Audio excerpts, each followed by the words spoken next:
तारीख थी 4 फरवरी 2010, जब एक हंसता खेलता परिवार अचानक से गायब हो गया।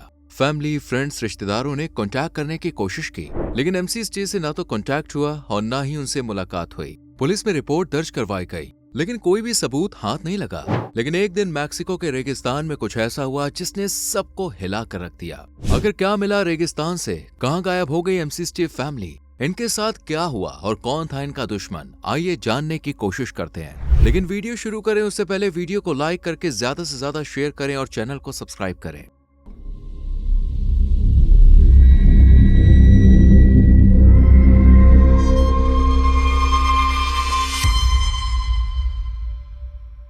दोस्तों, एक केस फाइल है एमसी स्टे फैमिली की, जिसमें 4 लोग थे।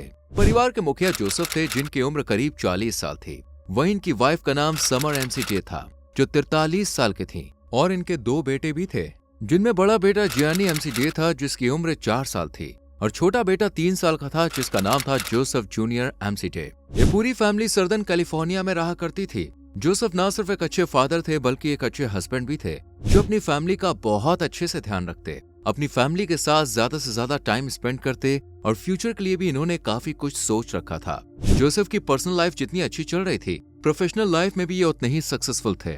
वहीं जोसेफ की वाइफ समर एक लाइसेंस प्राप्त रियल एस्टेट एजेंट थी, जो हमेशा दूसरों की मदद के लिए खड़ी रहती थी, और इन्हें एक खुश मिजाज, हेल्पफुल, हार्ड वर्किंग लेडी के रूप में जाना जाता था, जो काम और घर दोनों को बहुत अच्छे से मैनेज कर रही थी। जोसेफ और समर दोनों अपने बच्चों को अच्छी से अच्छी जिंदगी देने की कोशिश करते थे। ये एक अच्छे पेरेंट्स की तरह ना सिर्फ अपने बच्चों को ज्यादा से ज्यादा टाइम देते, बल्कि उन्हें नए एक्सपीरियंस देने के लिए टाइम टू टाइम घुमाने भी ले जाते थे। और इस तरह एमसी स्टे फैमिली हैप्पीली अपनी लाइफ एंजॉय कर रही थी। इस परिवार में ना तो खुशियों की कमी थी और ना ही पैसों की।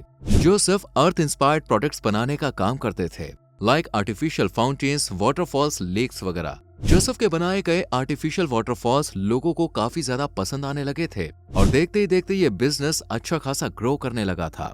बिजनेस के सिलसिले में जोसेफ ने चार्ल्स चेज मैरिट नाम के एक शख्स से भी मुलाकात की थी, और दोनों की ये फर्स्ट मीटिंग काफी अच्छी रही, और दोनों बिजनेस पार्टनर बन गए।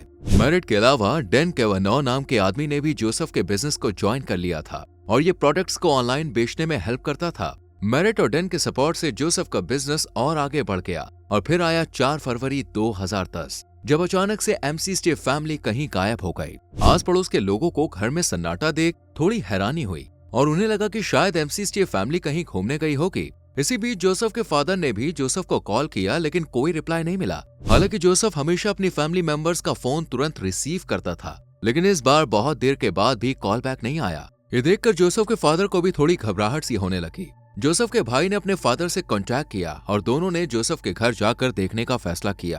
परिवार ने जब घर जाकर देखा तो सारा सामान बिखरा हुआ था, खाना आधा पका हुआ था। घर के हालात देखकर ऐसा लग रहा था जैसे अचानक से फैमिली कहीं बाहर गई हो, क्योंकि डॉग्स को भी अकेले ही घर पर छोड़ा गया था। ये सब देखकर जोसेफ के फादर को समझ में नहीं आ रहा था कि आखिर इतनी जल्दबाजी में यूं ही सारा सामान छोड़ उनका बेटा और बहू कहाँ गए, वो भी उन्हें बिना इन्फॉर्म किए। घर में चोरी चकारी, लूटपाट या किसी तरह की किडनैपिंग के भी कोई निशान नजर नहीं आ रहे थे। इसलिए इन लोगों की कंफ्यूजन और ज्यादा बढ़ गई, और देखते ही देखते एमसी स्टे फैमिली के गायब होने की खबर सभी रिश्तेदारों में, फ्रेंड सर्कल में फैल गई। 4, 5, 6 तारीख गुजर गई, लेकिन इस परिवार का कोई पता नहीं चला। रिलेटिव्स भी अब टेंशन में आ गए, और जोसेफ के घर रिश्तेदारों का आना जाना शुरू हो गया, क्योंकि अभी इस वक्त जोसेफ की फैमिली इस घर में रह रही थी। लोगों के आने जाने से जो फॉरेंसिक एविडेंस थे वो भी खत्म होते जा रहे थे।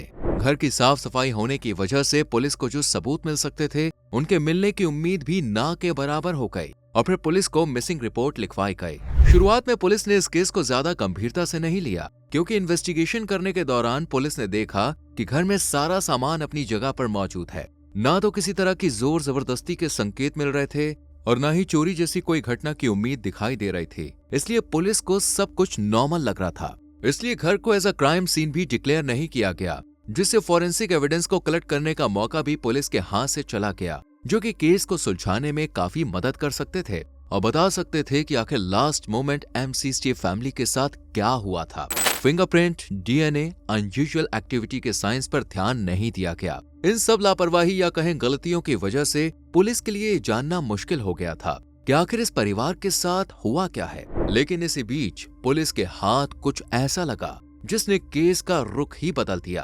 पुलिस को सफेद अजुजू ट्रूपर कार, जो कि जोसेफ की थी, उसे अमेरिका और मैक्सिको के बीच बॉर्डर के पास 8 फरवरी की रात देखा गया, जबकि इस कार को पार्किंग एरिया में खड़ा किया गया था। फिर भी ये कार वहां देखने को मिली थी। जब इसकी तलाशी ली गई तो इसके अंदर ब्लैंकेट में कवर हुए कुछ खिलौने थे, जिसे देखकर पुलिस को ये समझते हुए देर नहीं लगी कि जरूर फैमिली कहीं जाने का प्लान बना रही थी। लेकिन कहां, इस बात का खुलासा होना अभी बाकी था। एमसी स्टेफ फैमिली के साथ ट्रेवल के दौरान क्या हुआ होगा, इस बात ने पुलिस की रातों की नींद छीन ली थी।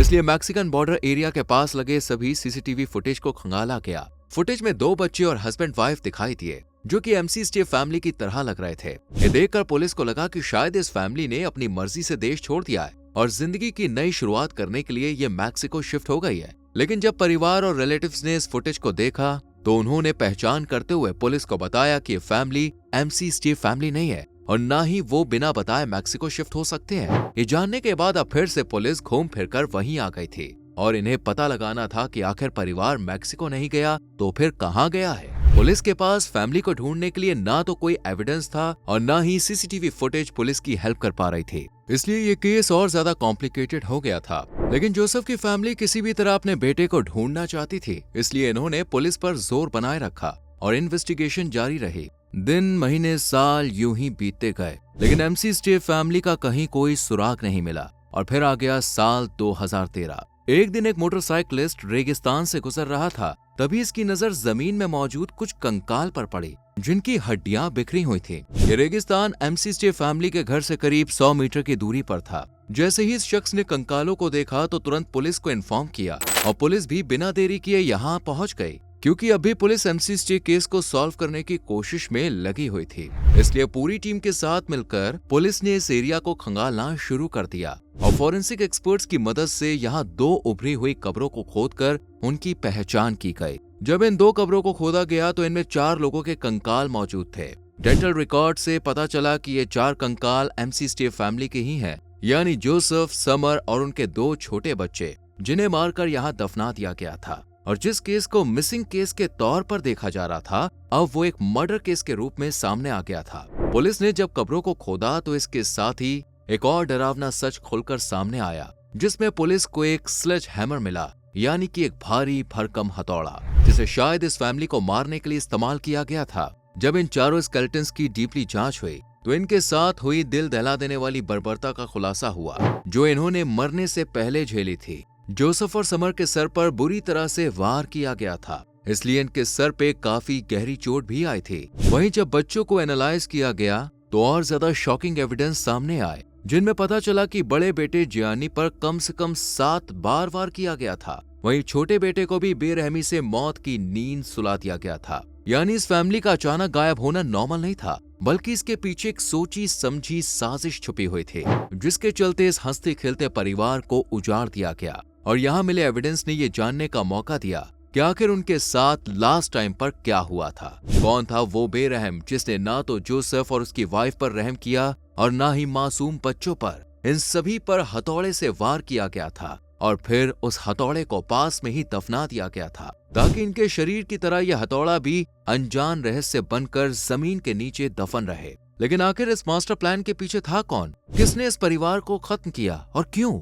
इन सारे सवालों के जवाब अभी जानना बाकी था। इसलिए अब पुलिस इस केस की इन्वेस्टिगेशन में तेजी लाई और जोसेफ की फैमिली से कांटेक्ट करने वाले मैक्सिमम लोगों से पूछताछ की गई। पड़ोसी, रिश्तेदार, दोस्त सभी ने पुलिस से कांटेक्ट किया और एमसी स्टेफ फैमिली के बारे में बताया। और फिर बारी आई मैरिट की, जो कि जोसेफ का बिजनेस पार्टनर था। शुरुआत में जब मैरिट को पूछताछ के लिए बुलाया गया तो ये आ गया, लेकिन जैसे जैसे जांच आगे बढ़ी वैसे वैसे मैरिट इस केस से दूर होता चला गया। मैरिट का ये बिहेवियर ही पुलिस के दिमाग में शक पैदा कर रहा था। इसलिए पुलिस ने मैरिट के बारे में डिटेल निकाली और पता चला कि जोसेफ और मैरिट के बीच ज्यादा गहरा रिलेशन नहीं था। इन दोनों का रिलेशन सिर्फ प्रोफेशन तक था। मैरिट ने वाटरफॉल बनाने और उन्हें डिजाइन करने में जोसेफ की मदद की थी और इस तरह दोनों एक अच्छे बिजनेस पार्टनर की तरह एक साथ काम किया करते थे।